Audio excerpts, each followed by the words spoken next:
Hey, Brian, how can we help you? So my question involves pharmaceutical drugs. Each one that I see in the market always has kind of a weird name. So my question is, when you're developing a new drug, how do you pick the name for it?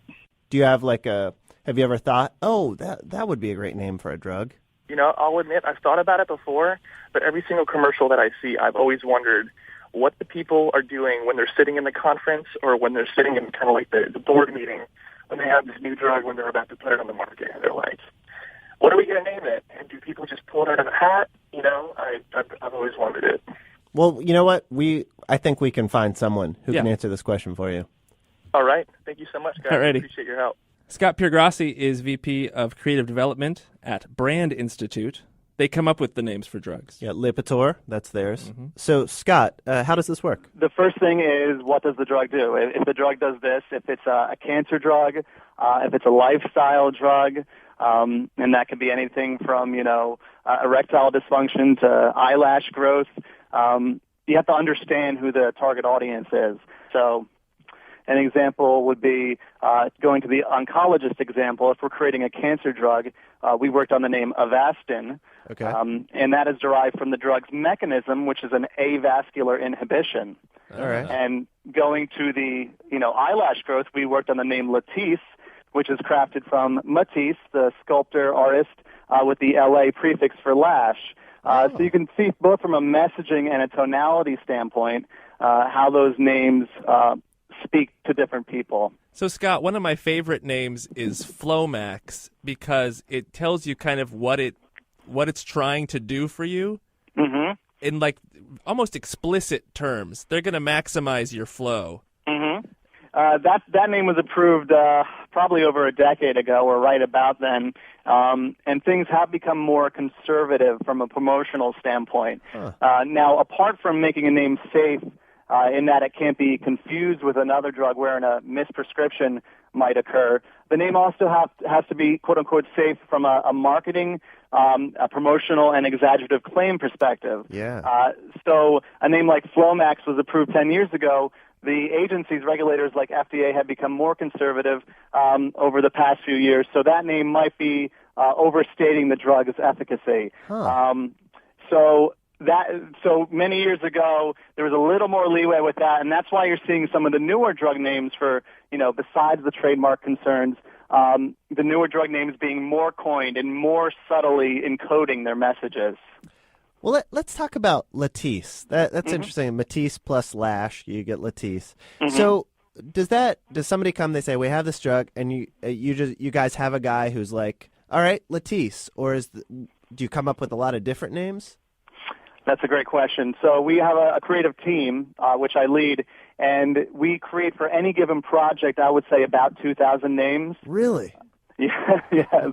And they have to go through a series of filters to present ultimately probably about 250 total to our clients over a series of meetings. Once we leave the creative department, the process leaves. We usually have about 100 names that our clients are comfortable with, and then we still have to go through trademarks, market research, et cetera, to come down to a very short list for regulatory submission. So what if you can tell me, were some of the alternates for Latisse? That I can't disclose. Okay. Can you tell me, did you think of other artists plus Lash? Like, did you pitch Michelangelo or anything like that? Picasso? Yeah. The artists were certainly one of the buckets explored because of the styling effects of the product. So yeah, sure, different themes within artistry, music, things to that extent, and then things that were more, communicative of a straightforward benefit or an attribute of the product, certainly. Well, Scott, can I ask you? It seems like a lot of these pharmaceuticals they utilize letters that we don't often see. Like you get a lot of X's, Z's, Y's, V's. I mean, if in Scrabble you'd be dominating with these things. Is that on purpose? Are you looking at those letters, specifically? Well, there's two reasons for that. The first reason, which is less applicable today than it was 5 to 10 years ago, is the use of them amongst other trademarks. So it used to be that starting a name with an XY can make the name more legally viable, and on the same token to make it look like and sound like less other products, also promoting the chance for possible approval.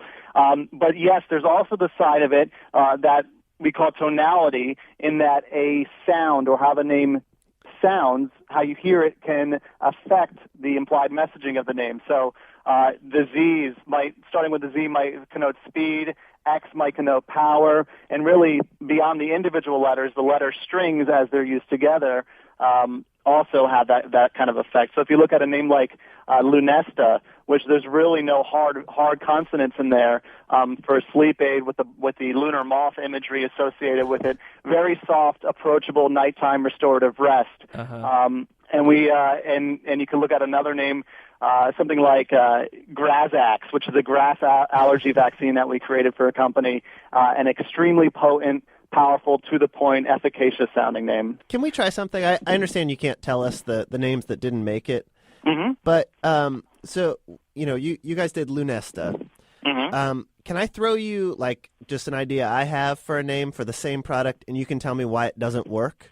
Okay, let's go. All right, let's say I want to call it Sleepasaur. Sleepasaur? Sleepasaur, sure. Okay. Well, I can't say that wouldn't work. It might fail the quote-unquote marketing check for the marketers wanting to get out there and promote it. Yeah. But the word sleep might be looked at as an implied message of efficacy because any product isn't going to work on everybody.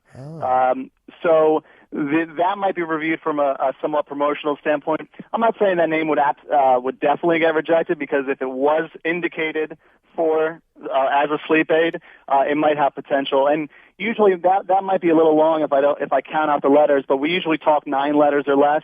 Okay. But I don't think technically that's definitely going to get shot down.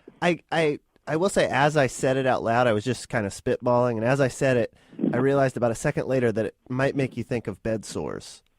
It might, or dinosaur. Yeah, That's what I was thinking. You'd have an automatic logo right there. Absolutely.